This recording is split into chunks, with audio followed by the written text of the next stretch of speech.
नमस्कार दोस्तों, आप सभी का एक बार फिर स्वागत करता हूं आपके अपने चैनल एग्जाम मैटिक स्टडी पर। तो दोस्तों, आप लोगों के लिए बहुत अच्छी खबर है, आप लोगों के लिए बहुत बड़ी खुशखबरी है। जो अभी अभी आपका पहले शिफ्ट का दिल्ली फॉरेस्ट गार्ड का पेपर हुआ है, काफ़ी आसान ये पेपर आ गया। जैसा हमने उम्मीद किया था उससे भी ज़्यादा आसान पेपर आ गया है।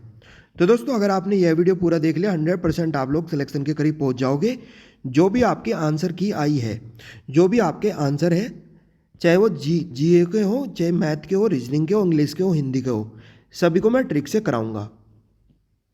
अगर आपने यह वीडियो पूरा देख लिया, अगले पेपर में आपके कम से कम 8 से 9 सवाल रिपीट करने वाले हैं। ठीक है गाइस, देख लेते हैं सारे सवालों को, ट्रिक से कर लेते हैं। फटाफट एक एक सवालों को देख लेते हैं जल्दी से। तो दोस्तों, अगर आप अपने मम्मी पापा का सपना पूरा करना चाहते हो, 2021 में एक सरकारी नौकरी लेना चाहते हो, सभी सब्जेक्ट को ट्रिक से पढ़ना चाहते हो, ये प्लेटफॉर्म आपके लिए बेस्ट रहेगा। Exammatic study YouTube channel, यहाँ पर आपको सारे सब्जेक्ट की ट्रिक मिल जाया करेगी। जो भी आप पढ़ना चाहते हो, नौकरी लेना चाहते हो, दोस्तों अभी मौका है, जल्दी से ज्वाइन कर लो, बाद में आपका मौका हाथ से निकल जाएगा। ठीक है गाइस, आगे बढ़ लेते हैं। तो दोस्तों, सभी गवर्नमेंट एग्जाम के ट्रिक पाने के लिए नीचे लाल कलर का जो बटन होता है, इसको दबाकर आप लोग चैनल को सब्सक्राइब कर लेंगे, बेल आइकन को ऑल कर लेंगे, ताकि सभी ट्रिक वाली वीडियो का नोटिफिकेशन आपको हमारे चैनल एग्जाम मैटिक स्टडी पर आपको टाइम टू टाइम मिलता रहे। देख लेते गाइस क्या क्या सवाल पूछे गए। पहला सवाल आपके सामने है,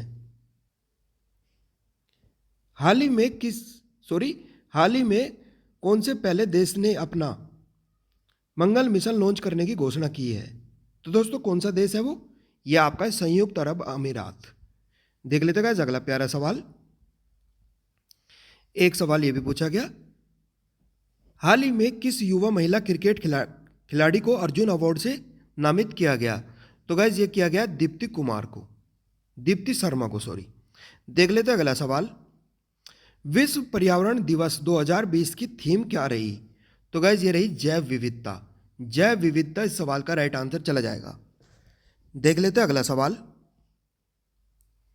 एक सवाल यह भी पूछा गया, हाल ही में ब्रिटेन में भारत की नई उच्चायुक्त किसको नियुक्त किया गया है। तो गाइज ये किया गया गायत्री कुमार को। गायत्री कुमार इस सवाल का राइट आंसर चला जाएगा। देख लेते हैं अगला प्यारा सवाल, अमेरिकी सीनेट ने किस देश की कंपनियों को स्टॉक एक्सचेंज से हटाने का विधेयक पारित कर दिया है। तो गाइज ये आपके चाइना की कंपनी। ठीक है गाइज, याद रखेंगे, इंपॉर्टेंट सवाल था। दोस्तों 2 से 3 सेकंड लगती है आपको, चैनल जल्दी से ज्वाइन कर लो ताकि एक सरकारी नौकरी आपको मिल सके। बाद में आपको मौका नहीं मिलेगा, वीडियो को लाइक कर देंगे गाइस। इतना तो दोस्तों आप लोग कर सकते हो। आगे बढ़ लेते हैं, अगला सवाल भी देख लेते हैं। एक सवाल ये भी पूछा गया, केन्स अवार्ड किस क्षेत्र में दिया जाता है। तो गाइस ये दिया जाता है फिल्मों के क्षेत्र में। देख लेते हैं अगला सवाल क्या पूछा गया। एक सवाल ये भी पूछा गया, एशियाई विश्व बैंक का मुख्यालय कहाँ पर है। तो गाइज ये आपका है फिलीपींस के मनीला में। मनीला इस सवाल का राइट आंसर चला जाएगा। दोस्तों रीजनिंग मैथ के सवालों को मैं ट्रिक से कराऊंगा, वीडियो को पूरा धैर्य से देखना है।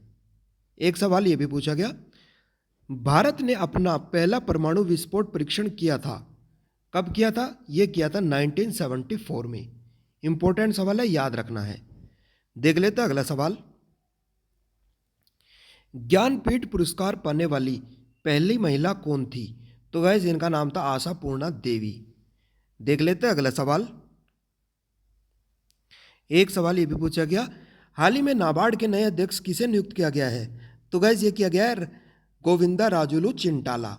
गोविंदा राजुलू चिंटाला इस सवाल का राइट आंसर चला जाएगा। देख लेते हैं अगला सवाल। एक सवाल ये भी पूछा गया, विश्व स्वास्थ्य संगठन WHO यानी वर्ल्ड हेल्थ ऑर्गेनाइजेशन के कार्यकारी बोर्ड के अध्यक्ष के रूप में किसको नियुक्त किया गया है। तो गाइज ये किया गया डॉक्टर हर्षवर्धन को।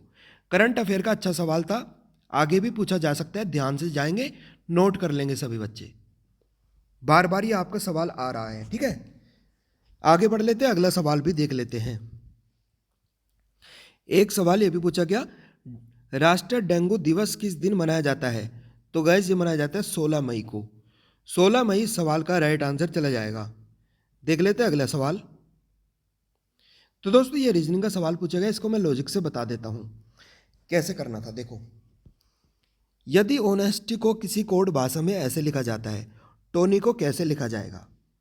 तो गाइज इसमें आपका करना क्या है, देखो आपको कॉपी पेस्ट मेथड लगाना है, यहीं से उठाना है और यहीं पर लिख देना है। क्या करोगे, टी को क्या लिखा है इसने, ये देखो टी को लिखा है गाइज डी, डी यहां पर रख देंगे। चलो ओ को क्या लिखा है इसने, बी, बी यहां पर रख देंगे। एन को क्या लिखा है इसने, सी, सी यहां पर रख देंगे। वाई को क्या लिखा है इसने, क्यू, क्यू यहां पर रख देंगे। तो दोस्तों यही सवाल का राइट आंसर चला जाएगा। आप लोग इस तरीके से सवाल करके आ सकते थे। कॉपी पेस्ट मेथड लगाना है और कुछ नहीं करना है। आगे बढ़ लेते हैं, अगला सवाल भी देख लेते हैं। तो दोस्तों एक सवाल ये भी आसान पूछा गया, प्रथम 10 सम संख्याओं का औसत बताओ। देखो दोस्तों, एक तो होती है आपकी विषम संख्या, एक होती है आपकी सम संख्या। ये दो से कभी भी भाग नहीं होती, ये दो से भाग हो जाती हैं। इनको बोलते हैं ओड नंबर, इनको बोला जाता है इवन नंबर। ये आपको बात याद रखनी है, ठीक है। अब देखो 10 सम संख्याओं का औसत मतलब 2 से शुरुआत करेंगे और शुरू की 10 चाहिए, कहाँ तक जाएगी, 20 तक। यानी 2, 4, 6 कहाँ तक जाएंगे, 20 तक। इनका औसत आपको बताना है। बस क्या करेंगे, पहले संख्या को और आखिरी संख्या को जोड़ेंगे, 2 + 20 भाग कर देंगे 2 से, यह आएगा आपका 22/2, यानी 11 इस सवाल का राइट आंसर चला जाएगा। आप लोग इस तरीके से सवाल करके आ सकते थे। आई होप आपको ये क्लियर हो गया होगा, आपके समझ भी आ गया होगा। आगे बढ़ लेते हैं। तो दोस्तों एक सवाल ये भी आसान पूछा गया, कैसे करना था लॉजिक से बता देता हूं। एक विद्यालय में 70% लड़कियां हैं, लड़कों की संख्या 510 है, तो टोटल बच्चे कितने होंगे स्कूल में। टोटल बच्चों को क्या करते हैं, कोई भी चीज़ अपने आप में 100% होती है, यानी 100% होती है। अब देखो एक बात को, 70% आपकी 100 में से 70% आपकी क्या है, 70% आपकी है लड़कियां। तो लड़के कितने बचे, कॉमन सेंस की बात है, 30% बचे, 30% आपके बच्चे लड़के बचे। अब लड़कों की संख्या दी गई है 510, तो ये भी लड़के हैं। तो दोस्तों यहां से 30% की वैल्यू हो जाएगी 510, 1% की वैल्यू निकालेंगे तो 0 से 0 कट जाएगी, तो ये आएगा 17, 1% की वैल्यू 17 आएगी। हमें निकालनी है 100% की वैल्यू, तो 100 से गुणा कर देंगे दोनों साइड, तो ये आ जाएगा 1700। तो दोस्तों टोटल स्कूल में जो बच्चे रहेंगे आपके 1700, 1700 इस सवाल का राइट आंसर आ जाएगा।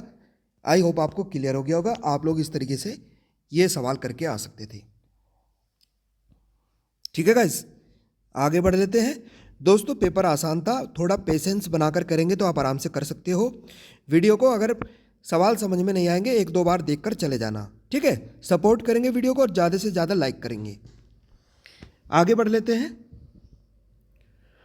तो दोस्तों एक सवाल ये भी आसान पूछा गया, इसको भी कर लेते हैं लॉजिक से। 4 संख्याएं दी गई है, इनका अनुपात दिया गया है, जिनका योग दिया हुआ है, इनका टोटल दिया हुआ है, यानी इनका सम दिया हुआ है, ठीक है। सबसे बड़ी संख्या का पता लगाए। देखने से क्या लग रही है सबसे बड़ी संख्या, जो 7 है यही सबसे बड़ी है, इसी की वैल्यू निकालनी है। तो इनको जोड़ लो, आप सभी को जोड़ कर आएगा आपका 15, और 15 का जोड़ दिया गया है 105, यानी 15 कितने को रिप्रेजेंट कर रहा है, 105 को। एक कितने को रिप्रेजेंट करेगा, 7 को।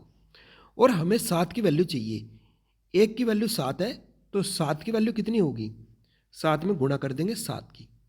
तो दोस्तों 49 इस सवाल का राइट आंसर आ जाएगा। आप लोग इस तरीके से सवाल करके आ सकते थे। दोस्तों हमारे चैनल पर भी ऐसे पढ़ाई होती है, लाइक कर लो और सब्सक्राइब भी कर लो, ठीक है। 49 इस सवाल का राइट आंसर आ जाएगा। आगे बढ़ लेते हैं। तो दोस्तों एक सवाल ये भी आसान पूछा गया, इसको भी बता देता हूं। शुरू के 3 संख्याओं का मतलब इसका अनुपात ये है, इसका अनुपात पूछा है। शुरू की 3 संख्याओं को जोड़ लो, क्या आएगा, यह आएगा आपका 10, और आखिरी संख्या से गुणा कर दो, 3 से गुणा कर दो, यह आएगा 30। तो दोस्तों ये 30 हमें मिल गया।